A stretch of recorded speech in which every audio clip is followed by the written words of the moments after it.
So it used to be that when we talked about budget meals here on YouTube, we used to say $5 dinners. Like, that's a great deal, right?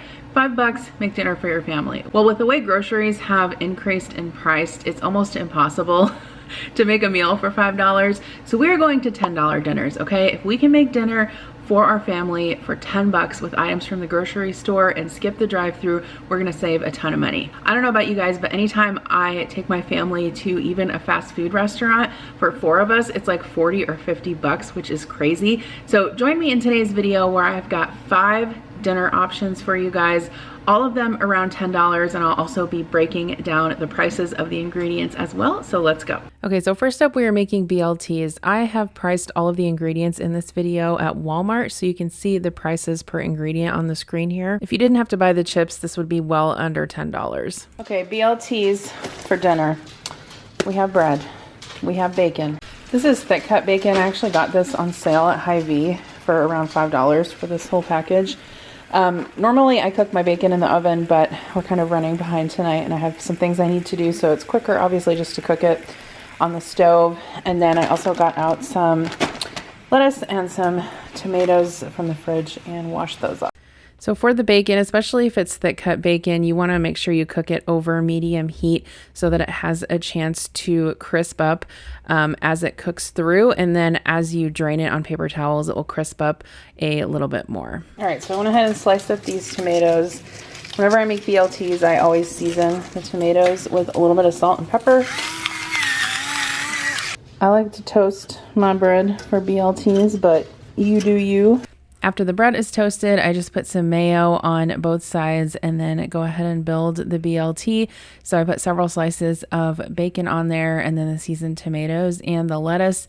I really have been trying to make a conscious effort to skip the drive-through even on busy nights, just because it has been so pricey, even just to get takeout.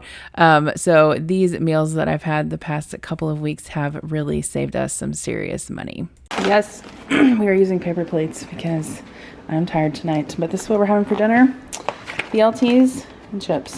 Super easy. Okay, so you guys know with my super busy life, and obviously I travel a lot for work, it's really important to me to have good, high quality protein bars always available in my backpack when I'm traveling, but not just that, like when I'm at home also. Sometimes I just don't have time to eat breakfast, I don't have time to grab anything, and that is where Mosh protein bars come in. So thank you to Mosh for sponsoring today's video. If you guys have not tried these plant-based protein bars yet, you are in for a treat. This one that I have here is the peanut butter chocolate, which is honestly my favorite one, but they also have a apple cinnamon oatmeal, which is really good, and then a banana bread. I would say my #1 favorite is the peanut butter and chocolate, followed by banana, but then the apple cinnamon oatmeal one is really good as well. They're all good. The reason I like them is because they have 11 grams of protein, which is fantastic for a protein bar, only 1 gram of sugar, and depending on the bar, they have 7 to 8 grams of fiber, which is awesome, especially when I'm traveling. I don't always eat my veggies and I definitely need the fiber. 160 calories. They are also gluten-free with no added sugars. This is the peanut butter chocolate one. There's like a little bit of crunch in it too. Honestly, it tastes like a peanut butter cookie with chocolate chips. With 3 different flavors, each plant-powered Mosh protein bar is made with 7 nutrients that support brain health, like ashwagandha, lion's mane, collagen, and omega-3s. Each bar also includes 12 grams of a blend of soy, pea, and pumpkin protein. Honestly, your brain is your #1 tool, right? And that's why Mosh protein bars were formulated with the help of some of the world's top neuroscientists and functional nutritionists. Mosh was actually founded by Patrick Schwarzenegger and Maria Shriver, and they are a mission-driven brain health and wellness company. They also donate a portion of all of their proceeds to support women's brain research through the Women's Alzheimer's movement at Cleveland Clinic, which I think is awesome. So when you're on the go and you're super busy, don't settle for a mediocre breakfast. Grab a Mosh plant-powered protein bar. These will give you the fuel that you need to succeed throughout your day. So if you guys want to pick up some of these awesome protein bars, I highly recommend them. You can go to moshlife.com/Jen. You're actually going to get 20% off plus you get free shipping. So you're just paying for the bars on your first order, and that's gonna give you a trial pack so you can try every flavor to see which one you like best. Again, that's 20% off. Go to Mosh Life, MOSH life.com/Jen to grab your trial pack. That's gonna give you 2 of each flavor. It just comes out to 20 bucks. 20 bucks is it. You can try these awesome protein bars. I know that they're gonna become a staple in your morning routine, as well as they are obviously already a staple. My dog is yawning. They're obviously already a staple in my backpack when I travel for work. Thank you again to Mosh for sponsoring today's video, and thank you guys for always supporting me when I do sponsor content here on my channel. Okay, so this next meal comes to about $10.26. This is gonna depend on what you have in your pantry, but the highest cost is going to be a pork tenderloin.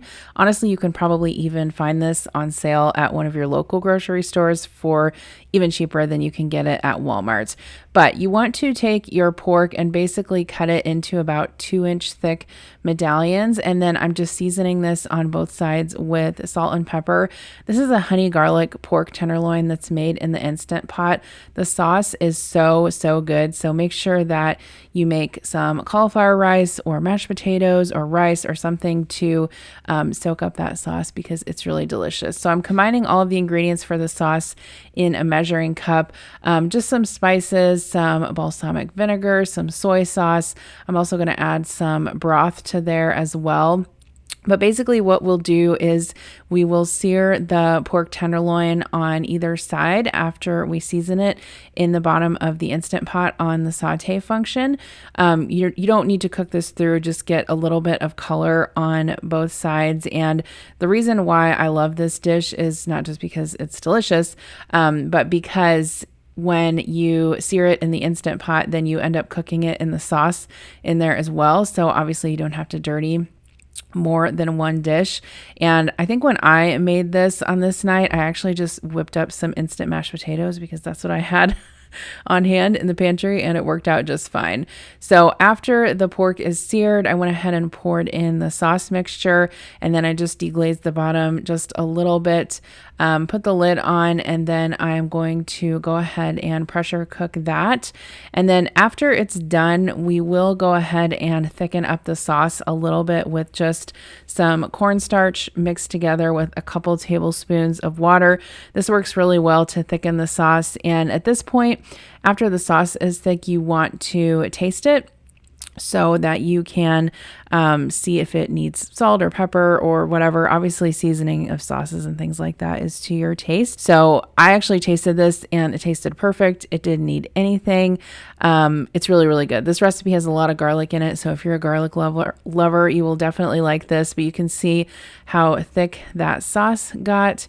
Super delicious. And like I said, I did serve this with some mashed potatoes and some green onions on the top, but this would be really good with rice. I think it would be really good with noodles as well. It kind of has sort of like an Asian flavor to it, but definitely super versatile and I think kid friendly as well. Okay, so breakfast for dinner is always a win. For this one, the total came to $11.59, but if you have eggs on hand or if you have some pancake mix in your pantry, this is probably going to be even cheaper for you. These hash brown patties from Walmart are a great buy. I went ahead and got those. I had some bacon in the fridge and some eggs, so we are going to bake our bacon in the oven this time, just because I had a little bit more time before dinner, and especially with the thick cut bacon, I do prefer to bake it. So I just put it on parchment paper lined baking sheets, and then I also kind of made a divider with some parchment paper on this one sheet for the hash browns so that the bacon grease wouldn't go over into the hash browns, and it ended up working out really well. So I normally bake my bacon at 400 degrees, probably for about 20 to 25 minutes. It really just depends on your oven and how thick the bacon is. For the hash browns, these are good in the air fryer too, but since I had the oven on, I just went ahead and threw them in there. You do want to kind of flip them over halfway through cooking just so they can get crispy on both sides, but I always kind of forget about these hash browns and my kids really like them. So Definitely need to buy them more often. And then I also wanted to just make some scrambled eggs.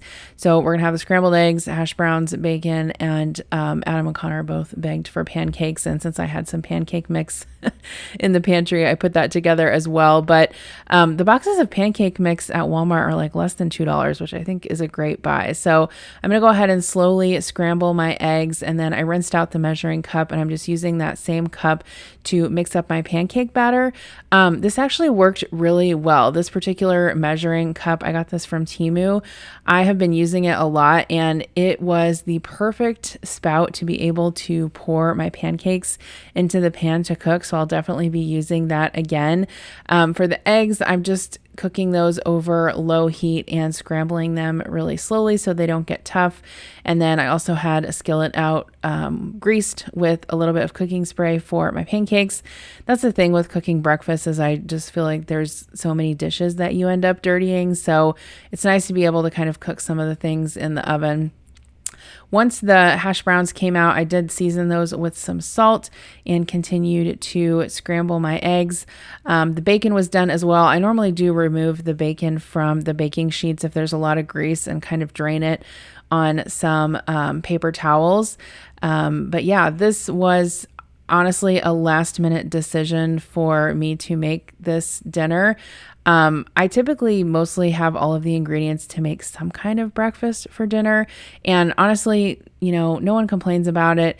It's super easy, it's cheap, and it's definitely cheaper than getting takeout. So here was dinner on this particular night. Okay, so good old spaghetti. This one came out to a little over $12. However, depending on what you have on hand, like if you have stuff to make a salad on hand, or you don't want to make a salad, or you want to make bread instead of a salad, you can get the cost down on this a little bit more. Or if you have maybe ground beef in your freezer, this is also going to reduce the cost of that. So I set some water to boil for the spaghetti, and then I have a skillet here. I'm just going to add my ground beef to that and break it up with one of my little meat choppers. I really haven't cooked spaghetti in a long time, it feels like, which is kind of a shame because my family really likes it and no one seems to complain about it when I make it. So I like to season my beef as I'm cooking it with salt and pepper. I put some minced onion in there, some Italian seasoning, some dried basil. And then once everything is cooked, I just put a paper towel down in there, and then I kind of mash it around to soak up as much of the grease as I can.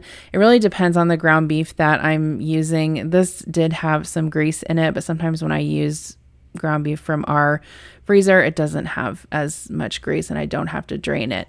I had some of my homemade marinara sauce on hand, but I didn't really have enough to stretch the sauce. So I put that in, and then I also added a large can of plain tomato sauce. And then I was just able to kind of season it to taste on my own. So I added some more salt and some garlic powder. Like usually when I add plain tomato sauce, I add like a teaspoon of sugar just to kind of cut the acidity of the tomatoes a little bit. And then just some Italian seasoning, dried basil, oregano, and then I just let that simmer covered.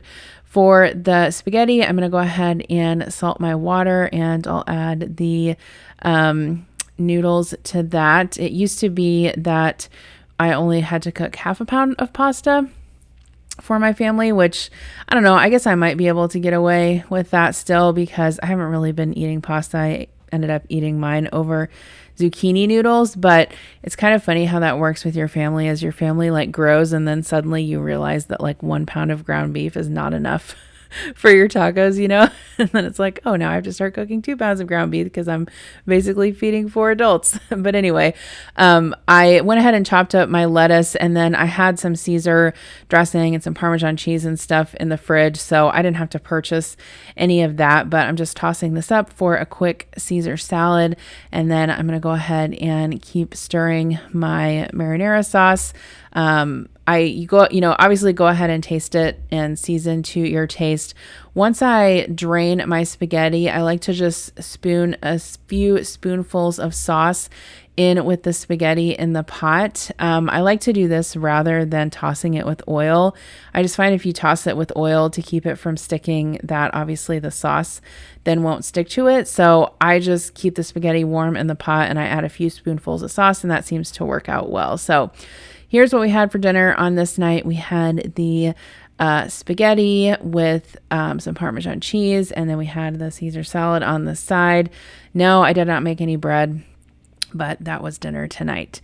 Okay, so next up, I am making a homemade orange chicken, and this one came to $11.36. So tonight for dinner, I'm gonna make orange chicken. So I need some rice to go with this. I'm just using the sushi rice because that's what I have on hand. I'm gonna cook it in the Instant Pot. So I washed off my rice and I've just got it in here with some water.